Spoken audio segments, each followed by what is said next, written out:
Que faire avec 2 000 € net de salaire par mois? Ça, c'est une question très très délicate et qui clairement m'a chauffé l'esprit. C'est le moins qu'on peut se dire. Et finalement, à travers plusieurs livres que j'ai lus, en particulier le livre La psychologie de l'argent de Morgan Housel, je pense que je commence à avoir un début de réponse par rapport à cette question. Tout d'abord, moi, honnêtement, je ne considère pas que 2 000 € net de salaire par mois. Je ne considère pas réellement ça comme étant de l'argent. Je ne considère pas 2 000 € de revenus comme étant de l'argent. Surtout dans la France de Macron. Pourquoi? Parce que dès que tu vas terminer de payer un loyer, dès que tu vas payer le transport, dès que tu vas vouloir un peu t'alimenter, ne serait-ce que correctement, de manière plus ou moins saine, tu remarqueras que tu n'auras plus grand-chose à épargner. Donc, 2 000 € net de salaire ou bien de revenus par mois dans la France de Macron, c'est clairement très très insuffisant.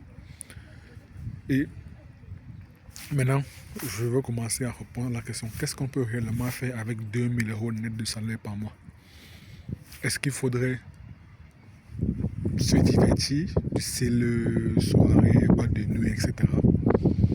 Est-ce qu'il faudrait épargner une grande partie de ses revenus? Est-ce qu'il faudrait lancer un business et faire du all-in et investir à fond dans ce business avec le salaire? Est-ce qu'il faudrait investir dans d'autres domaines tels que la bourse ou bien les crypto-monnaies, dans les placements financiers, etc. Moi, au départ, ce que je faisais, j'avais opté pour l'option de lancer un business et investir tout mon salaire dans le business parce que je voulais avoir des résultats très très rapides. J'étais dans la mentalité du micro-ondes. Donc clairement, voulais avoir des résultats rapides. Parce que je me rends de plus en plus compte que pour réellement réussir dans le business, il va falloir prendre des risques. Et moi, ces risques-là, je sais bel et bien que les risques existent. Mais je vais minimiser les risques. Je veux minimiser les risques. Et surtout, dans le business, je me rends encore de plus en plus compte que celui qui réussit, c'est celui qui a même de résister à la douleur pendant longtemps. C'est celui qui a une très très forte résistance à la douleur. Donc c'est celui qui est capable de travailler dur pendant plusieurs jours d'affilée. Donc clairement, c'est chaque jour résister à la douleur du travail dur pendant très très longtemps. Et ça, c'est un truc que je voulais éviter. Du moins, je voulais minimiser. Je voulais raccourcir le plus possible.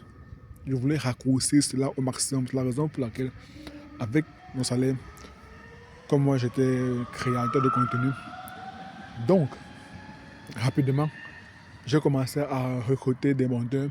Rapidement, j'ai commencé à recruter des graphistes de manière à ce qu'ils me produisent des contenus d'une très très bonne qualité visuelle, ce qui permettrait d'accélérer ma réussite. Donc clairement, je n'avais aucune épargne.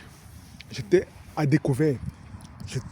Donc s'il y avait une situation malencontreuse qui survenait, si, comme la vie est faite de haut et de bas, si clairement j'avais une situation de réellement, j'étais en danger. J'étais en danger. J'étais clairement en danger. Je ne pourrais pas m'en sortir. C'est lorsque j'ai lu le livre de Morgan Housel, La psychologie de l'argent, que j'ai compris que mon ami, il va falloir être patient. Et ça, c'est un trait de caractère des personnes qui réussissent. Ça, c'est un truc que je finis de plus en plus par comprendre. La patience et la régularité. La patience. Sortir de la mentalité micro-ondes. Sortir de la mentalité micro-ondes. Ça, clairement, c'est un trait de caractère que je commence de plus en plus à développer.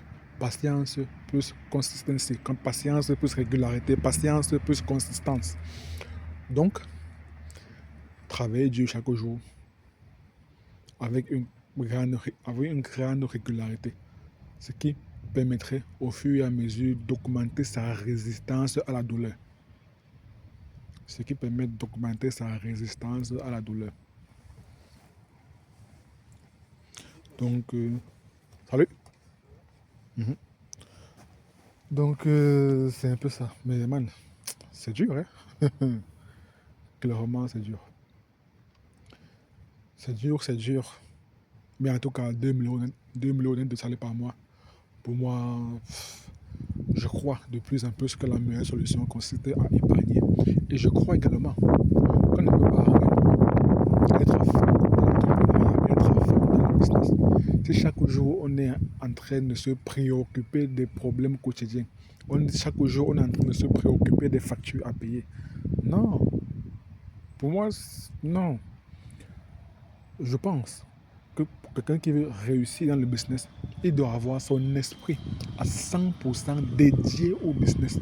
Il ne doit pas se préoccuper des factures, du loyer à payer, de ce qu'il va manger, de ceci, de cela, des problèmes quotidiens, non.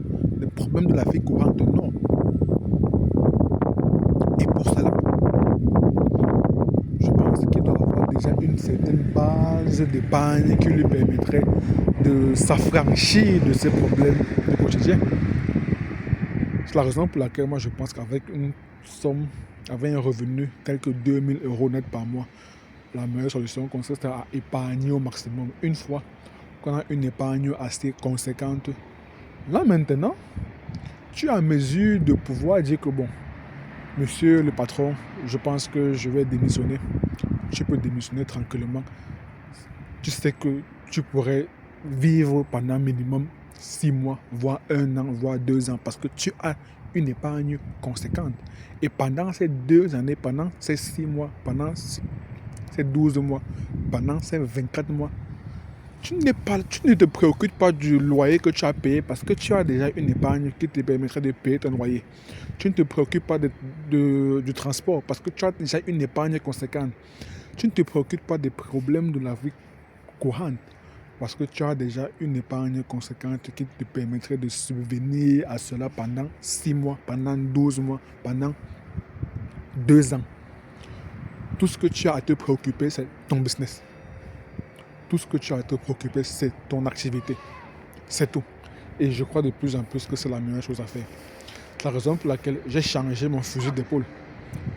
Moi qui auparavant avait zéro épargne, maintenant, je vais épargner au maximum. Donc, dès que mon salaire tombe là, je connais déjà le maximum que je dois dépenser. Si je peux, en tout cas, c'est minimum 50% de mes revenus que je dois épargner. Minimum du minimum. De manière à me constituer très très rapidement un trésor de guerre en épargne.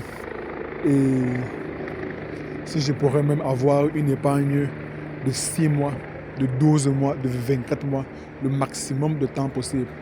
Comme ça, lorsque viendra le moment où je commencerai déjà à avoir quelques résultats dans l'activité, dans mon activité, dans mon business, là maintenant, je pourrais scaler, mais scaler en termes de temps. Voilà, j'espère que ce ne sont pas les avions pour aller en Iran.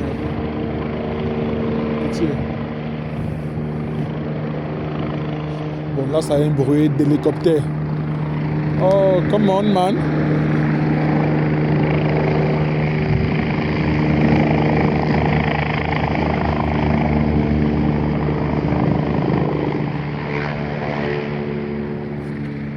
On ne réussit pas à savoir le passé. Anyways, donc comme je disais, le but c'est d'avoir une épargne très conséquente qui me permettrait de vivre pendant 6 mois, 1 an, 2 ans, le maximum de temps possible, de manière à ce que lorsque viendra le moment où ce sera propice pour m'investir à fond dans mon activité, pour m'investir à fond dans le business. Parce que le business commencerait déjà à générer des résultats plutôt intéressants.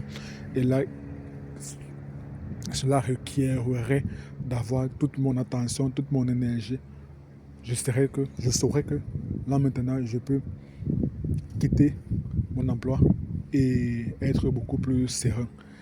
Et finalement, je pense que c'est la bonne utilité à faire de l'argent, surtout d'une faible somme telle que 2 000 € net par mois.